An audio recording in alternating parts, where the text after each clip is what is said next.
100కు పైగా దీర్ఘకాలిక సమస్యలకు ఎటువంటి ఆపరేషన్ దుష్ప్రభావాలు లేకుండా హోమియోపతి చికిత్స.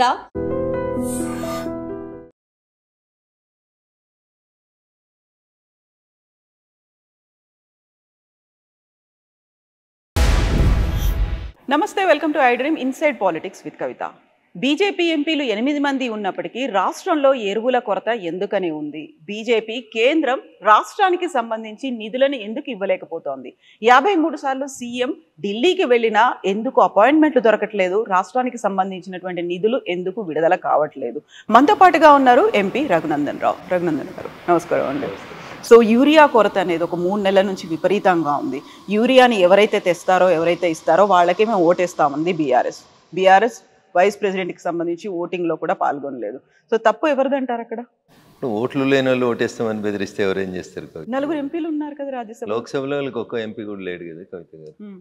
సో మేము చేసేది ఈ దేశం బాగుండాలని పనిచేస్తున్న నరేంద్ర మోడీ గారి నాయకత్వంలో తప్ప ఓట్ల కోసం సీట్ల కోసం మేము పంచాయతీ చేసేటోళ్ళం కాదు. యూరియా ఈ రాష్ట్రానికి కొంత డిలే, టెక్నికల్గా ఒక 1 వీక్ 10 డేస్ కొంత యూరియా డిలే ఉంటుంది, కానీ 100% రైతన్నలకి ఆగస్టు 1 వరకు ఎంత యూరియా కావాలో అంత యూరియాని అందించడం లోపల కేంద్ర ప్రభుత్వం 100% సఫలీకృతమైంది, చక్కగా పనిచేసింది. దాన్ని డిస్ట్రిబ్యూషన్ చేయడం లోపల కాంగ్రెస్ పార్టీ వైఫల్యం అయితే దాన్ని ఒక ఉద్యమంలాగా మలిచి రాష్ట్ర ప్రభుత్వాన్ని బదనాం చేసి కేంద్రాన్ని బదనాం చేసడం లోపల టీఆర్ఎస్ కొంతమేర సక్సెస్ అయింది. కాకపోతే ఇప్పుడు తేవడంలో విఫలమయ్యారు, లేకపోతే ఇప్పించడంలో విఫలమయ్యారు. ఉన్నటువంటి 8+8 కలిపితే 0నే అయింది తప్ప రాష్ట్రానికి ఒరిగింది ఏమీ లేదు అనేది ఒక వాదన. ఇప్పుడు జర్నలిస్ట్గా పనిచేసి వచ్చిన కాబట్టి జర్నలిస్టులని అనే అధికారం నాకు ఉందని అనుకుంటాను. తెలుగు మీడియాకి బాగా పైత్యం ఎక్కువ కవిత. ఇప్పుడు వాళ్ళ బాపు ఉన్నప్పుడు యూరియా ఇచ్చింది ఎవరు? కేటీఆర్ వాళ్ళ నాయన ఉన్నప్పుడు లేదా కేసీఆర్ వాళ్ళందరికీ, తెలంగాణ ఉద్యమకారులందరికీ బాపు అయినా కేసీఆర్ 10 ఏళ్ళు ఈ రాష్ట్రాన్ని పాలించినప్పుడు యూరియా ఇచ్చింది ఎవడు? ఏం కాదా? నేను తమాషా చేస్తారు. మీరుంటే చక్కగా ఉంటుంది, పక్కన ఉన్నాడు ఉంటే చేతనైతే లేదనే మాటలు ఏం మాట్లాడతారు మీరు అసలు? అప్పుడు యూరియా ఇచ్చింది నరేంద్ర మోడీ, ఇప్పుడు యూరియా ఇచ్చింది నరేంద్ర మోడీ.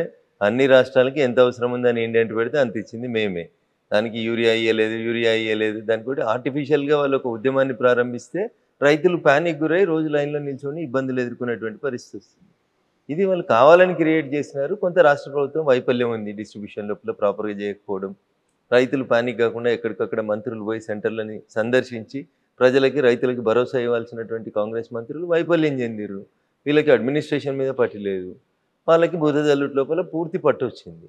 వాళ్ళు బురద జల్లుతారు, వీళ్ళు పట్టించుకుంటలేరు. ఇంతే తేడా అందులో. ఇండెంట్ వాళ్ళు పెట్టలేదా లేకుంటే ఇవ్వలేకపోయారా? ఏమైంది అక్కడ? కవిత గారు, ఇట్లా భూతద్దాలు పెట్టి ఇండెంట్లు పెట్టలేదా ఏమైతే నువ్వు నెలకు సరిపోయే రేషన్ తెచ్చుకుంటావు. సడన్గా కోవిడ్ వచ్చి లాక్డౌన్ అయింది, ఏం చేస్తారు?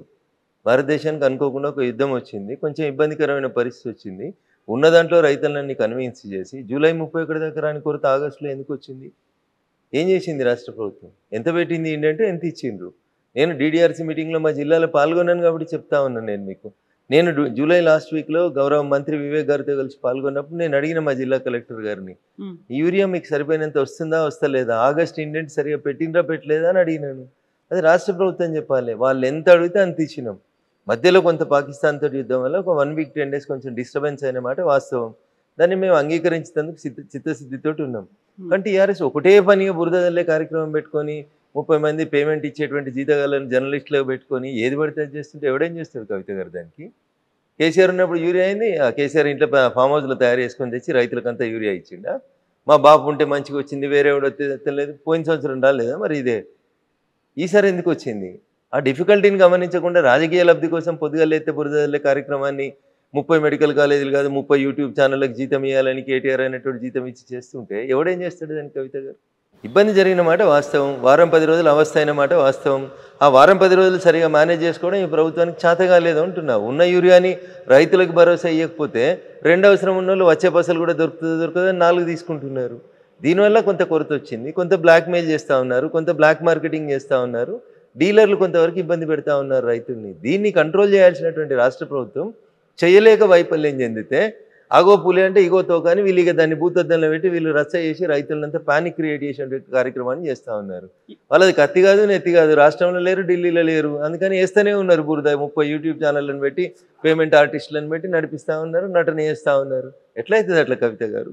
బాధ్యత ఉండాలి, ఏదన్నా బాధ్యత ఉండాలి, భరోసా ఇవ్వాలి రాష్ట్ర ప్రభుత్వంపై. ఏసీగా ఇంత ఉంది, ఇంత స్టాక్ ఉంది, ఇంత లేదు, మీరు ఇట్లా ఉండండి అని వాళ్ళకి చెప్పుకునే పరిస్థితి లేదు రాష్ట్ర ప్రభుత్వానికి. ఒక మంత్రి పోయి ఏ జిల్లాలో కలెక్టరేట్లో కూర్చొని సమీక్షించి చెప్పడు. కాంగ్రెస్ తోటి ఈ దరిద్రం ఉంటే టీఆర్ఎస్ తోటి ఆ భావ దారిద్ర్యం ఉంది. ఇద్దరు కలిసి మమ్మల్ని బదనాం చేసేయాలనే కార్యక్రమం తప్పితే ఏముంది అందులో చెప్పండి. సో వాళ్ళిద్దరు కలిసారని మీరు అంటున్నారు. మొన్న ఎన్నికల్లో ఓటేయకపోవడానికి కారణమే బీఆర్ఎస్ బీజేపీకి బీ టీంలా ఉంది కాబట్టి ఓటేయలేదని జయరాం రమేష్. బీఆర్ఎస్ అనేది ఇర్రెలెవెంట్ అవుతుంది రాష్ట్ర రాజకీయాల్లో. నేను ఈ మాట ఏదో రఘునందన్ కావాలని టీఆర్ఎస్ని తిడతాడు కాబట్టి తిట్టాలని తిడతలేడు, ఓకేనా? అరే నీ కుటుంబాన్నే కంట్రోల్ చేసుకోవడం చేతలు అయితే లేదు, రేపు నీ రాష్ట్రాన్ని ఏం కంట్రోల్ చేస్తావు నువ్వు? బిడ్డకి కొడుకు మధ్యలో ఆస్తుల పంపకాలలో పంచాయతీ నడుస్తూ ఉంది, దాన్ని సరి చేసుకోరి ఫస్ట్. మీరు బీఆర్ఎస్ వాళ్ళు అది ఆలోచించుకోరి ఫస్ట్. అది ఆలోచించుకోవడం చేత కాదు, అది చేయడం చేత కాదు. బావకు నాకంటే ఎక్కువ పదవులు ఇస్తారు అని మరదలు ఇల్లు చేస్తూ ఉంది. కుటుంబాన్ని చక్కదిద్దుకో, నలుగురున్న కుటుంబాన్ని చక్కదిద్దుకోలేనాడు రేపు 4 కోట్ల తెలంగాణ ప్రజల్ని చక్కదిద్దాడు, రేపు మా బాపు మళ్ళీ వస్తాడు, మేము మళ్ళీ వస్తాం, వచ్చి ఏం చేస్తారు? బిడ్డకే న్యాయం చేయలేవు, నేను దేశంలో ఎవరికే న్యాయం చేస్తావు? తొలి తెలంగాణ క్యాబినెట్లో ఒక ఆడబిడ్డకు మంత్రి పదవి వేయకుండా అట్లా ఆడబిడ్డలకి అన్యాయం చేసినావు. ఆఖరికి రెండో దాంట్లో ఇప్పుడు నీ బిడ్డనే చెప్పి బయటకు వచ్చింది, మా నాయన మొత్తం సామాజిక తెలంగాణకు వ్యతిరేకం, మా నాయననే తప్పు చేసిండు అని చెప్తుంది. ఇంకేం ముఖం పెట్టుకుని చోట్లు అడుగుతారు రేపు టీఆర్ఎస్ వాళ్ళు? దేనికోసం అడుగుతారు ఓట్లు? సంపాదించిన అక్రమాస్తుల్ని బిడ్డకి కొడుకు సరిగా వంచలేదని చెప్తాడా? లేకపోతే బిడ్డకి పదవి వేయక మా అల్లుడికి పదవి ఇచ్చిన అల్లుడు ఇంకోటి చేస్తున్నాడని చెప్పుకుంటాడా? ఏం చెప్తారు మీరు రేపు వచ్చి? ఏం టీఆర్ఎస్ ఏం బీఆర్ఎస్ ఏడున్నదని? ఇర్రెలవెంట్ అయిన వాళ్ళ గురించి మీరేదో ముచ్చట పెడతారు మళ్ళీ నాతోటి వచ్చి. ఏమున్నది అందులో? ఏడున్నారు వాళ్ళు? ఏడున్నారు కవిత గారు? ఎందుకు లేరు మెదక్ పార్లమెంట్లో? ఏం చెప్తారు మీరు?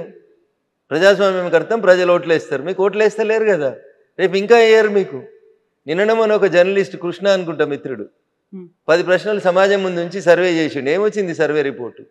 మాకేం కాలే, మంచిగా ఉన్నామని బింకనాలు పొంకనాలు కొట్టి పొద్దుగాల బావ ప్రెస్ పెడితే పొద్దుగుకి ట్వీట్ పెట్టుడు, గివే కదా వాళ్ళ పంచాయతీ, బావబొమ్మరిదిల పంచాయతీలే కదా. వాళ్ళు ఏం చేస్తున్నారండి వాళ్ళకి?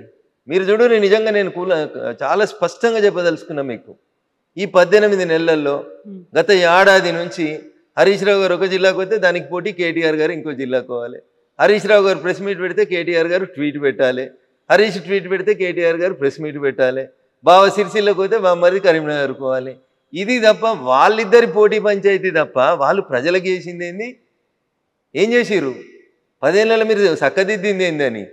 ఓ గ్రూప్ 1 పెడితే కోర్టుకు పోతుంది, గ్రూప్ 1 పోతుంది, గ్రూప్ 2 పోతుంది, గ్రూప్ 3 పోతుంది. అసలు ఎవరి కొంపల బంగారం వచ్చింది? మీ కొంపల తప్ప పక్కన కొంపల బంగారం రాలే. ఆఖరికి వచ్చిన ఆ బంగారాన్ని సరిగా వంచుతలేమనే కదా ఇలా బిడ్డి పంచాయతీ పెట్టిందంతా. దేని కొట్లాడుతున్నారు కవిత గారు వాళ్ళు? అన్నా చెల్లె దేని కొట్లాడుతున్నారు? బావమరదలు దేని కొట్లాడుతున్నారు? నేను మాట్లాడితే బీజేపీని నాకు ఏదో కేసీఆర్ మీద కోపం ఉంది, కేసీఆర్ కుటుంబం మీద కోపం ఉందని కింద మళ్ళీ పేమెంట్ బ్యాచ్లో 200కి జీతం ఇచ్చి కామెంట్లు పెట్టిస్తుంటాడు కేటీఆర్ అనేటోడు. దుబాయ్లో సంస్థలు పెట్టుకొని సంపాదించుకున్న సొమ్ముతోటి. ఆడ కవిత అడిగిన దానికి సమాధానం చెప్పమాను. మీ పతనం నాతోటే మొదలైంది, ఇంకా రేపు మొత్తం మిమ్మల్ని మొత్తం లేకుండా చేస్తాం ఇట్లే చేస్తే. మీరు ఈ పేమెంట్ బ్యాచ్లతోటి పైసలతోటి రాజకీయం చేయకూరి, దయచేసి ప్రజలకు సేవ చేసి గెలువుండ్రి. నీ బిడ్డే నీ చెల్లె చెప్పింది కదా నాయనని మంచిగా చూసుకోమని, చూసుకో. పక్క రాష్ట్రం లేదు అయింది కదా జయలలిత గారికి, అట్లా కాకుండా అట్లా చూసుకో, జాగ్రత్త పడు.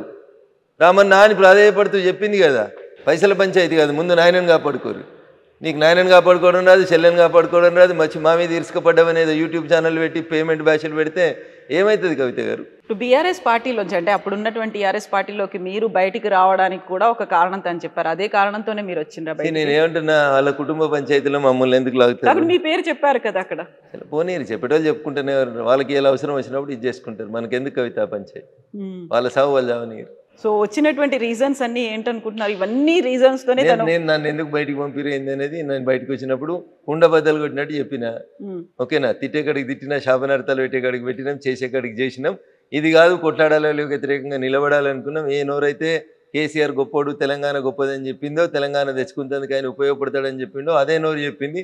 వచ్చిన తెలంగాణ నేను దోసుకొని పెడుతున్నాడు, మళ్ళీ ఎవరికి వస్తే వ్యతిరేకంగా కొట్లాడినేమో వాళ్ళకే ఇస్తున్నాడు అని మళ్ళీ కొట్లాడింది ఇదే రఘునందన్ రావు నోరు. మంచిని మంచి అన్నం, చెడుని చెడు అంట. సార్ ఇప్పుడు బీఆర్ఎస్ బీజేపీకి బీ టీం కాదా?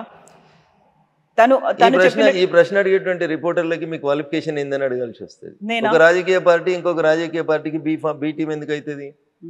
ఎందుకవుతుంది అంటున్నా. కేసీఆర్ అనేటోడు ఇఫ్తార్ విందులు ఇస్తాడు, మేము ఇఫ్తార్ విందులలో పాల్గొంటామా? పార్టిసిపేట్ చేస్తున్నారు కదా.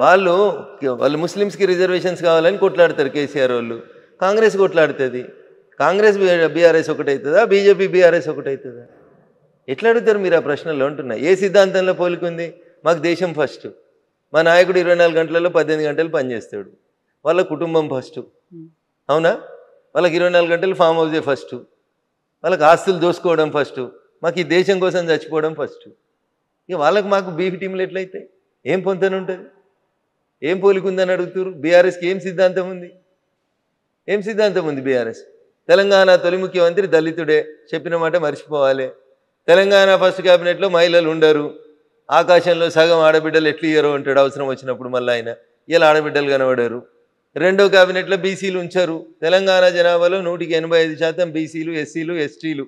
ఇది జూన్ 2014లో కేసీఆర్ గారు నిండు శాసనసభలో చెప్పిన మాట. ఏడిచ్చిండు మంత్రి పదవులు, ఏడిచ్చిండు మంత్రి పదవులు. 3 బీసీలకిస్తే ఒక బీసీని అర్ధరాత్రి తీసి పారేసిండు, అవునా? ఏమున్నది మరి వాళ్ళకి సామాజిక న్యాయం అంటే? ఏమేదో చెప్తుంది సామాజిక న్యాయం అని మా చెల్లె కవిత. పూలే బొమ్మ పెట్టాలి అసెంబ్లీలో. అరే మీ నాయన ముఖ్యమంత్రి ఉన్న 10 ఏళ్ళు ఏడున్నావు నువ్వు? ఏడున్నావు అంటున్నా. అప్పుడు ఎందుకు పెట్టలే పూలే విగ్రహం? అప్పుడు ఎంపీ నువ్వు, ఎమ్మెల్సీ, ఎందుకు పెట్టలే? నాయన నేను పూలే విగ్రహం పెడతాను ఎందుకు పోయి పెట్టలే అసెంబ్లీలో? ఇలా దానికి సంతకాల సేకరణ, ఓ రోజు కోదండరామ్ గారింటికి, ఓ రోజు లేని గద్దర్ గారింటికి, ఓ రోజు ఇంకోళ్ళ ఇంటికో ఏదో సంతకాలు చేస్తుంది. ఈ మీద ఉద్ధరిస్తున్న సమాజాన్ని అని తిరుగుతుంది. ఏం ఉద్ధరిస్తుంది?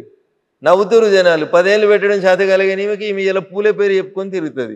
సామాజిక తెలంగాణ అంట. మీ నాయన చేసిందే నువ్వు చేస్తావు. ఎట్లా వస్తుంది మీతో సామాజిక తెలంగాణ? మాతోటి వస్తుంది కవిత గారు. మేము 170 మందికి ఇచ్చినాం కేంద్ర క్యాబినెట్ లోపల.